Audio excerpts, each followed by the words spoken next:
Hello, everybody, and welcome back to MMA Island. My name is Zach Harkness, and today I have the pleasure of being joined by UFC bantamweight sensation Adrian Yañez. Welcome to the show. How are you doing today? And I'm doing great, loving living life, super excited. Everything's been going great. So man, love it. Everything absolutely has been going great. Looking at your last fight against Tony Kelley, it's interesting because one could say this was a bit of a step down in competition for you, but it was certainly one of the more higher profile matchups for you. I mean, part of that was fighting in Texas in the UFC. So can you speak on that? What it's like fighting in your home crowd, in your home state, in front of like tons of those adoring fans? And it was absolutely amazing. I did feel like it was a step back, but at the same time, with everything that had went on, even just before I even get to that, fighting in Texas, man, was like, bro, I needed it. I got it, and it hit so fucking nice. It was just like it was amazing. Like walking out, like, because I didn't even know how I was gonna feel the first time fighting in front of fans since 2019. And yeah, like in the fans there, it was like an LFA event. It was like it still kind of just feels like surreal to me that walking out, my song drops and just seeing everybody, even at the weigh-ins, just seeing everybody, and it was just an amazing feeling. Getting the win and the fans going nuts, and like just having that, like, just like it was definitely a different energy, and I loved it, man. It was amazing. Yeah, but also fighting Tony Kelley for me, I felt like it was a step back. It wasn't like going forward. To me, I took the fight because I wanted to stay busy. I wanted to get in there, and that was the only name that had popped up. I was pushing for a fight with the Nate Maness fight because I felt like that would have been a better matchup just overall, because it would have put me in the top 15. But even though I finished Tony Kelley, I in dramatic fashion, it put me into the top 15 anyways. But yeah, overall, I felt like that Tony Kelley was a step back, but also fighting in Texas was super important to me.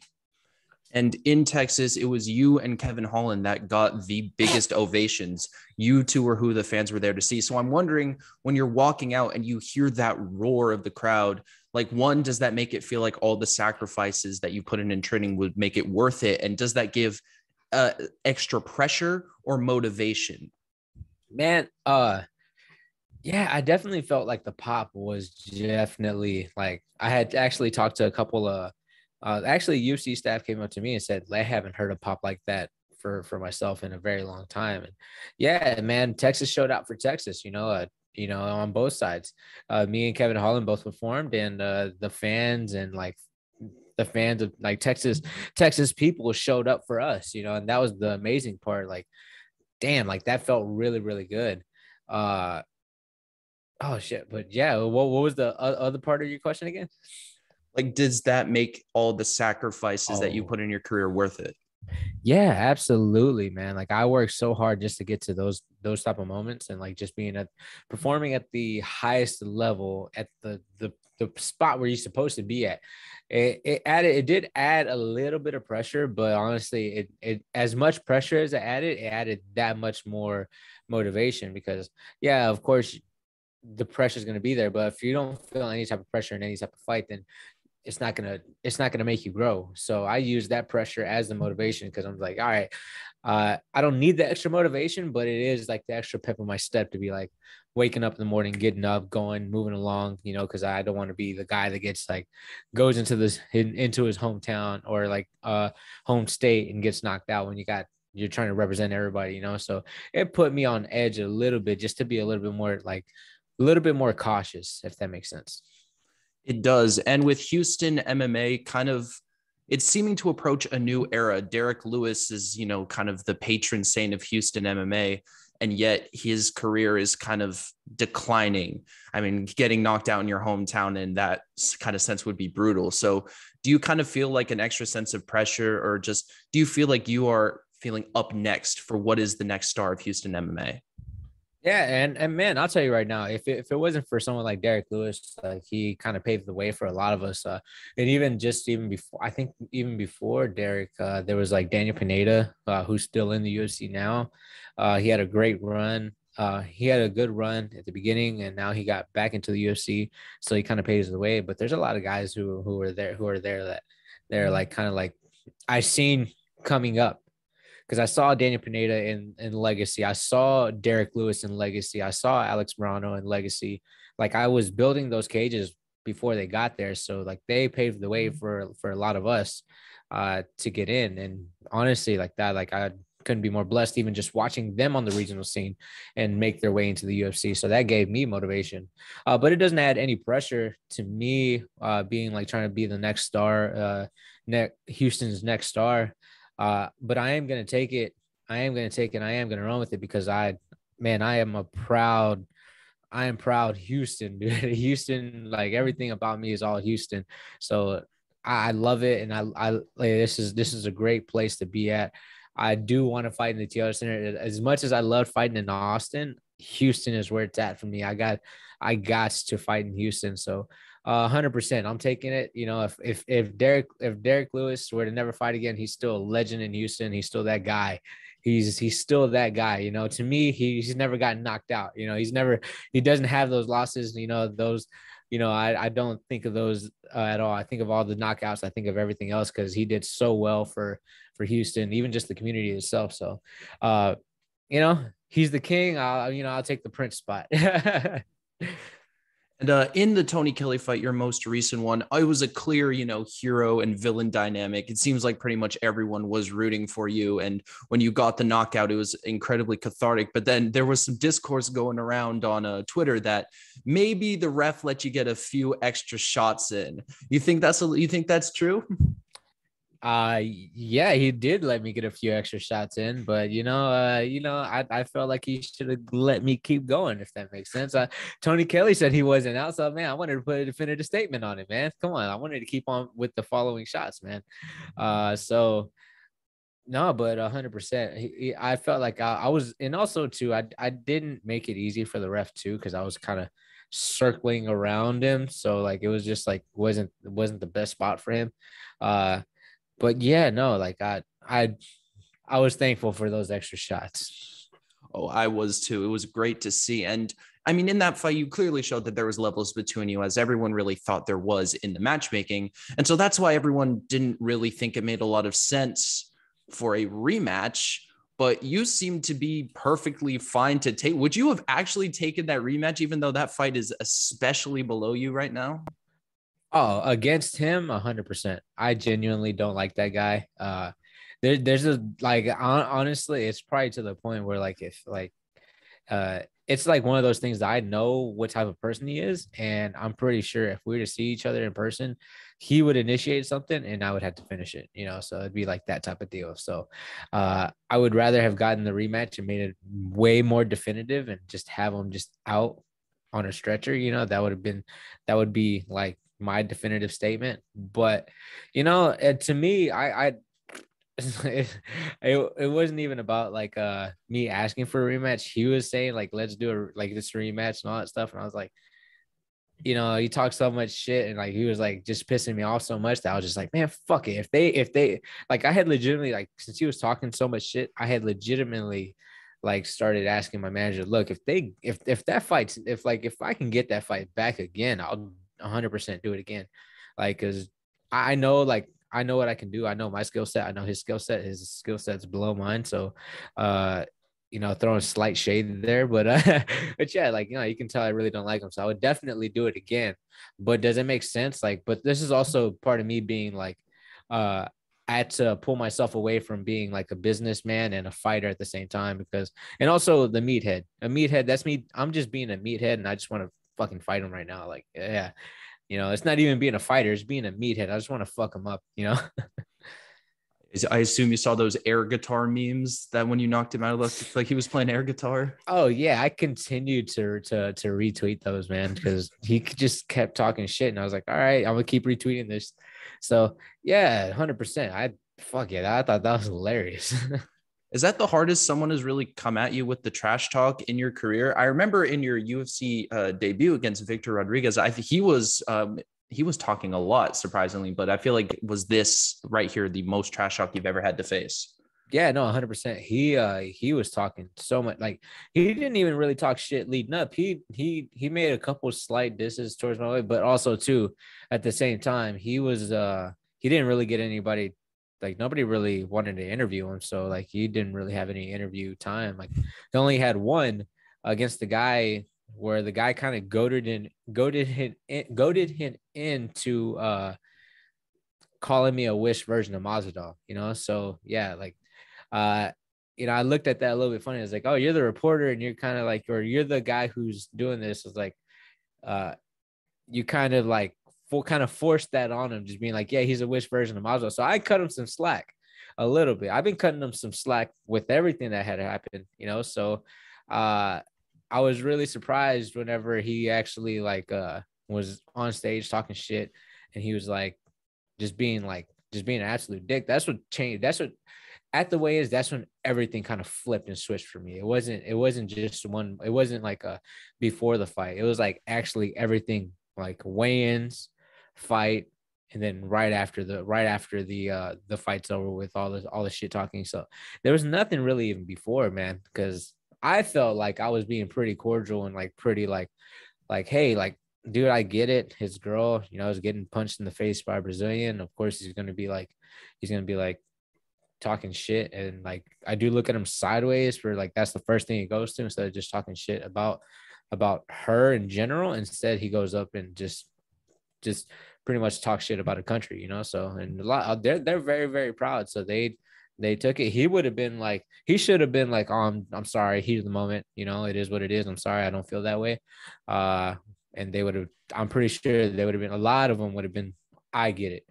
But he doubled down. So, you know, it's his fucking fault. So it is what it is.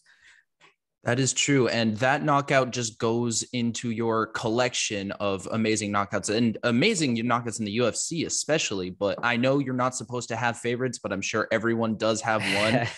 Is that one your favorite knockout you have had, or does that title go to another one? Man, I wish it was cleaner because I kind of went wild in that last exchange before he dropped.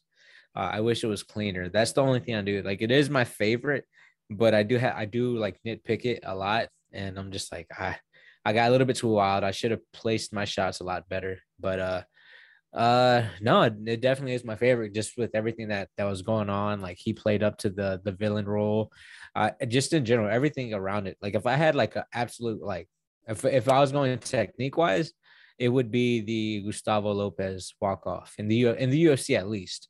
Uh, but after that is definitely with like just the stakes and everything behind it is definitely Tony Kelley.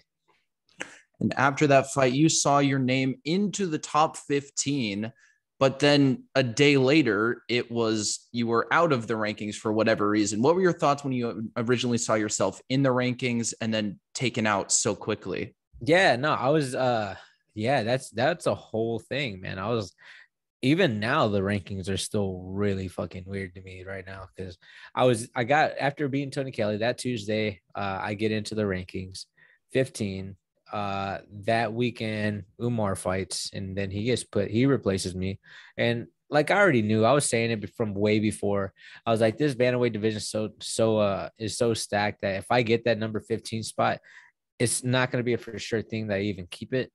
So like, I like it, that 15 spot doesn't mean anything to me. I had to be 14, 13, 12, you know, for me to be solidified. So, you know, I didn't think nothing of it because I already knew it was up, you know. So, but then what really tripped me out was the week after I get put back into the 15th spot, but me and Umar are tied at 15. And I don't know how I don't know how that makes sense. I was like, and then because I'm looking at it, I'm like, Frankie Edgar, who's 1-4 in his last 5, is still ranked at the top. And I'm like, his losses are very definitive and his win is very like Controversial. it was like a split decision, you know. So it's like kind of one of those things. I'm like, you know, is he really deserving of that number 12 or 11 spot? And then what made it even weirder for me was like, after that, after Sean and Pedro fight, you know, the rankings get switched up a little bit again. I'm 15. I'm 15A or 15B, whichever one. I doesn't make no never mind to me. But looking at where Frankie Edgar gets moved up one, Sean O'Malley gets moved up one, and Ricky Simone gets dropped back two. I'm looking at that. I'm like, that's weird. Ricky Simone has been on a tear. I think he's like in a 4-fight win streak right now. I think he's finished the last couple guys he's fought too. Yes. So like I look at that, I'm like, that's so fucking weird. How come Frankie, who's lost his last fight by knockout, gets bumped up one, but Ricky Simone, who's been finishing people, gets moved back two? So I'm like, I'm just confused by that. And Sean O'Malley, I can get the Sean O'Malley getting moved up one, just because like he did take a step up in competition in Pedro Munoz. But that had no definitive ending itself. Like that first round, man, I don't even think either one of them won. I think that would have been, to me, that probably would, that round would have definitely been scored at 10-10, depending, because nobody really threw anything. So I don't know. I don't know. It's just weird all over. It's just weird all over. The rankings are just weird. They're ran by, I think, media members that have like super favoritism and all that stuff. So that's why like as much as I love Frankie, and I think he's a legend in the game, and he's an absolute beast. I just feel like, man, whenever you kind of coming off of a 1-4 run, I don't think you deserve to be in the top 15, especially against guys who are consistently winning and proven to be in the top 15. I don't think there should be a 15A, 15B. I think it should be either 14 or 15. You know, I don't think Frankie should be in there. It should be me 14, Umar 15, or Umar 14, me 15. You know, I think that would be fair. Yes. And you mentioned O'Malley, and that is an interesting thing because I remember 2 years ago when my friend Slick Diaz and I interviewed you before you were in the UFC, the one guy you said you wanted to match up with was Sean O'Malley. And now we're here, and that kind of looks like that fight could happen. And after seeing his step up in competition, because realistically, besides Chito Vera, his level of competition in the UFC has been pretty low.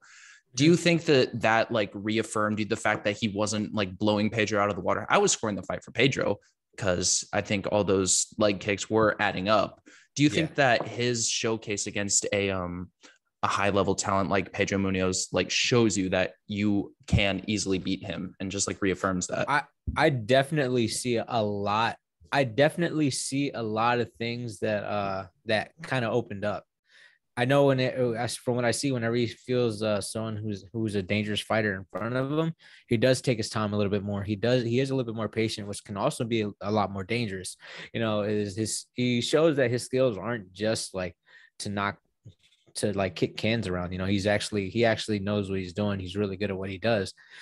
But also like there's a lot of give in there where you can see where you can have success with. And like from what I already thought before, there's a lot of spots where I could take a lot of advantage from. So, you know, I look at it and I think that's definitely I can't wait to exploit those holes. And, you know, I think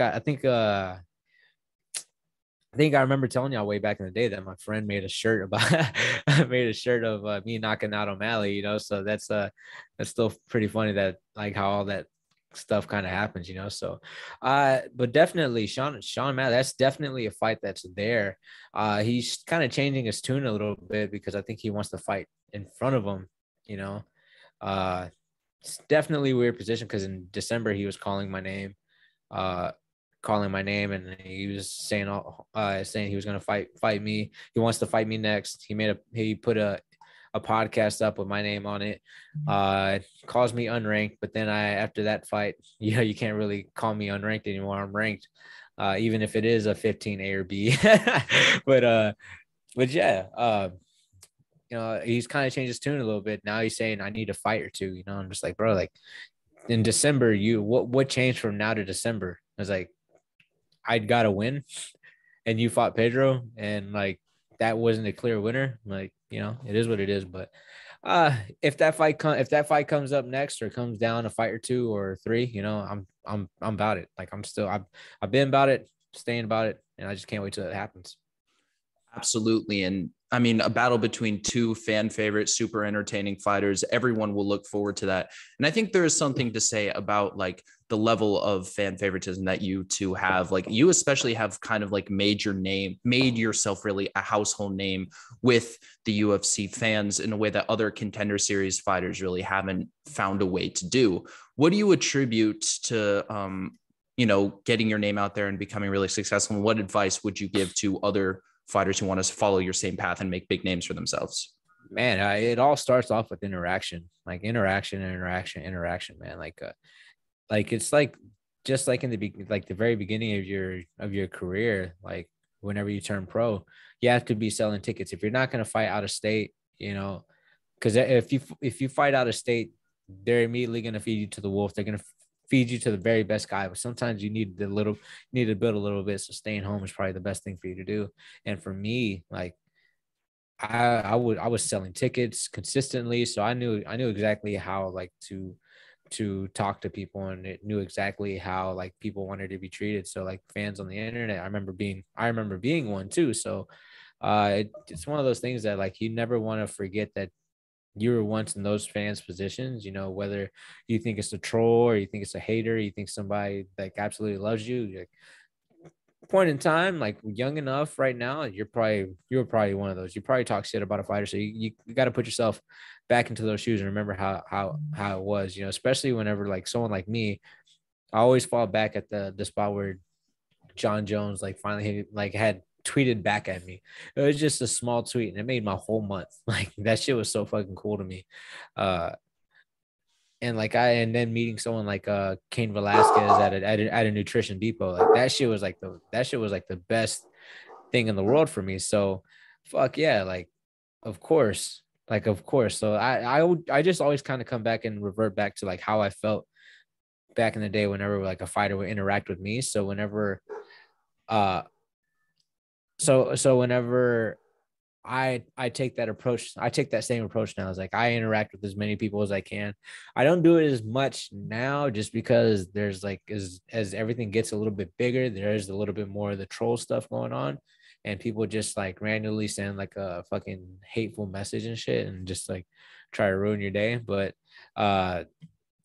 yeah, I don't do it as much anymore, but I do love like being able to interact with fans and like me interacting with them and they interact back. And I think that's so cool, building up a community. And that's how it happens, like it all happens, just by interacting, not stopping like the fan connection. Cause the minute you stop the fan connection is the minute that like people just don't really care about you, This is true. And I'm wondering if you want to put like right now, give a little spotlight, a showcase, shout out to some like young fighters, up and coming fighters that and you think deserve the spotlight, and the ones that you think are going to get it soon. Is there anyone you want to shout out? And there's a lot of guys upcoming, man. Definitely, I would suggest watching Fury Fighting Championship. They have a lot of good fighters on there. Right now, there's a kid named Josh Van. He's a ferocious little guy, and I can't wait to see him in the UFC. Very ferocious. Also, Cameron Smotherman, that guy, he just has he has like a same type of style that I have. But I tell him all the time though, is like he needs to use his feet. He needs to be a little bit more on his feet, be more defensive minded a little bit, because he likes to stay in people's faces and try to knock them out, bro. And I love that about him. But like, hey, you need longevity. So yeah, Cameron Smotherman, Joshua Van, great fighters, great fighters. And I love watching them fight. Another young, actually who Josh is actually fighting. He's fighting a guy named Paris Moran. That guy's pretty good too. That I would like to see him. I would like to see him fight too. But yeah, there's a lot of good fighters out there. A lot of good fighters, especially on the come up. I can't wait to see him. Oh, also, he's fighting. Is not. He's a 125er. I think his name is Charles. He's the 125. He was the 125 LFA champ. I'm Charles Johnson. There we go. Yeah, him. I love the way he fights. I can't wait to see him fight. I can't wait to see him make his UFC debut, because that guy is so fucking good. I can't wait to see that, honestly. I named a bunch of like low weight classes, because no one ever tries to pay attention pays attention to us. So give them the light because they deserve it. Oh, absolutely. I mean, the lighter weight classes have consistently, showed to be the best. And the bantamweight division right now, now that you're a player, I think you're ranked pretty much. So you can have a say about how the top of the division plays out. So what are your thoughts about like the top players of the division so far and the matchups coming up that are ready to shake it up, like Aldo versus Merab and Sandhagen versus Song Yadong? Man, so Marab versus Jose Aldo, I think that's a phenomenal fight, depending on if it's a 3 round or a 5 round. 3 round Aldo is always going to be a problem. But Marab, man, he's just a different animal, man. I remember moving around with him, and he's just like he has his movement is very like, from the outside looking in, it looks very basic, but inside, whenever you're actually sparring, it's weird. You don't know if he's going to throw the overhand right, if he's going to shoot the takedown, and there's like his very sporadic. So it's kind of like, oh shit, it's a little jittery. So, but also like Aldo's just still a beast. Merab is a beast. That I can't wait to see. I can't wait to see Merab, get the dub, because I genuinely like the guy. He's a really dope guy. Aldo is still like one of my favorites, all-time favorites. So, I'm kind of gonna close my eyes when this fight happens. But yeah. And then Corey Sandhagen versus Song, I think that's a really great fight. I think that is a really great fight. But also I'm kind of looking at it, and I see someone like Corey Sandhagen giving Song Yadong a lot of problems, because like Corey, he is crazy. He doesn't mind going to that spot and just like fighting you, but also he's very smart as well. And I feel like he can probably go back and look at the Kyler Phillips fight and build up on that. He can take a look at what he saw there and build up on it. Song Yadong really didn't have too much of an answer when he fought Kyler Phillips, and I feel like you get a mover like Corey Sandhagen, I think he's going to build up on what he saw Kyler do, and I think he's going to edge it out. So when you trained with Merab, that was when Aljamain brought you in? Yeah, that was the second time. That was the last time around. We both didn't have anything lined up. I mean, Merab is just nuts. He doesn't care how many rounds he goes. So when you're in there with Aljamain and you were brought in to train with him, what are some of the things you took away from, what are the biggest things you took away from training with him? And what is it like to see like someone you work with and help train for this fight really do what no one really thought he could and win? Man, honestly, I knew it from the very beginning. Like I knew it back in September, October, whenever I went to go train with him the first time. And I remember talking to him, I was like, bro, like, I don't like I remember being like, we're driving to train, we're going to training. And I just remember talking to him, I was like, bro, like he thought I was kind of like dissing on, and whenever I was like, he's like, dude, he's not that boogie, he's not the guy that everybody thinks he is. And he said, no, he's good. And I was like, no, that's not what I'm saying. He's good, but I feel like I'm telling you not to blow smoke up your ass. You can get it done.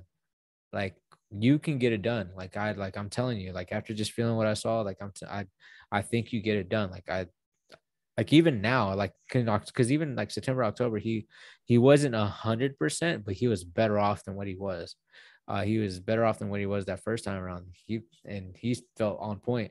But this last time, whenever I came back in, like at the end of February and beginning of March, whenever I went with him, there was a complete difference, a complete shift, and just seeing his work ethic and everything, I was like, yeah, no, you're gonna get it done this time around, and he did get it done.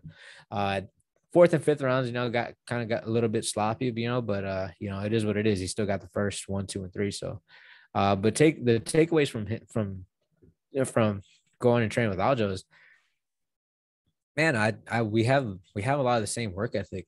I would probably say that my eating habits are a little bit better than his, a lot better than his for sure. Whenever I'm in camp, I'm very strict. He is a little bit loose with his. But also, he one thing that he did tell me is like, man, enjoy the ride. Don't hate yourself being up here. Enjoy the ride. Have a little fun here and there. Don't take yourself too seriously, as in like man, like you can have fun. You can have a little bit of fun. You can have a beer or two. don't go crazy, but just have like one, man. Get yourself good, and just like if you're really like if you're a beer drinker, just have one. Don't go crazy. It's like even with food, like have yourself some good food, but don't go crazy. It's like that's the thing. That's the discipline as well. It is it's also another form of discipline where you can be like, man, I love this 6-ounce steak, man. I would want it. Well, I want 10 more ounces, make it a 16, smother it and all this shit. But yeah, it's another form of discipline. But like that's another thing too, is that he just was just like, hey, don't take yourself so seriously. Enjoy it while you're here, because this is what we're here for. And when you're there, obviously with Aljamain and Marab, these are like the top level bantamweights in the world. So when you were sparring with them, can you tell there's like a clear like divide between them and like other people you train with? And were you surprised with how well you were able to hang with like the top guys in the world? Yeah, I was definitely surprised. Like I'm always like I'm always that guy that always feels like I need to improve everywhere. So whenever I saw where I was good at and I saw where I needed a lot more help at, like it definitely was like fun for me. It was definitely fun, like seeing what I needed to work on a little bit more.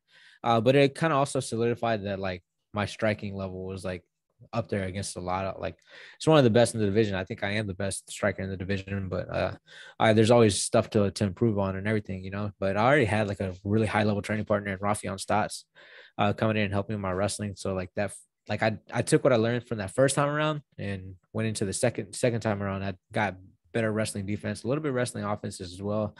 Uh, but yeah, no, it's been fun. It's been fun learning and just kind of seeing where I'm at and like just seeing those top guys, being there with those top guys and being able to like move around. So this last time around, whenever I fought someone like Kelley, it's like I already sparred and like trained with Aljamain Sterling, who's the champ of the 135 division. I got that confidence, and that I spar on a consistent basis with the 135 champ for Bellator. I was like, so like, who is Tony Kelley to me? So that's what gave me a lot more confidence walking into that ring that night and be like, I have nothing to worry about. You think Stotts is going to destroy Danny Sabatello, much to all the fans' excitement? I absolutely think so. Like, man, I was talking to him. I was talking about it to him yesterday, and was just like, man, man, and we started talking about it, and then he was just like, pretty much laid out the game plan. I was like, that's a fucking fantastic game plan. I love it. Like, Danny Sabatello, like, there's no threat of the punches whatsoever. He's gonna shoot in, and when he shoots in, he's already so much better than everybody who he's fought that doesn't have a wrestling background. So he can shoot from afar and get a takedown as long as he gets like an ankle or something, he's connected and he's gonna try to find a way to get you down. With someone as good as wrestling that has like a great wrestling pedigree like Rafion Stotts, it's not going to be an easy thing for him, especially a guy who knows how to defend, knows how to kick, punch, and do all that very fantastically. And against someone like Danny Sabatello, that's gonna be. I feel like it's another KO. If I'm being honest with you, I feel like he's gonna stop Danny Sabatello and he's gonna do it in great fashion. So yeah, you got Stotts who is kind of getting decisions left and right, but now I think he's gonna be finishing all these guys. Well, I hope we get to see that. I'm sure the entire world is waiting for that. Unfortunately, I think that's all the questions I have for today. I want to thank you so much for your time as always. And is there anything else you want to promote, you want to say to the fans out there?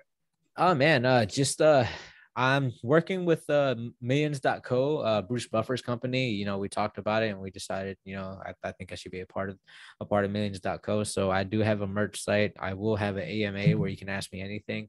And also there's going to be a couple events where I'd be able to live stream fights and be able to have like almost like a fight companion with the fans and everything. So I think that'd be pretty cool.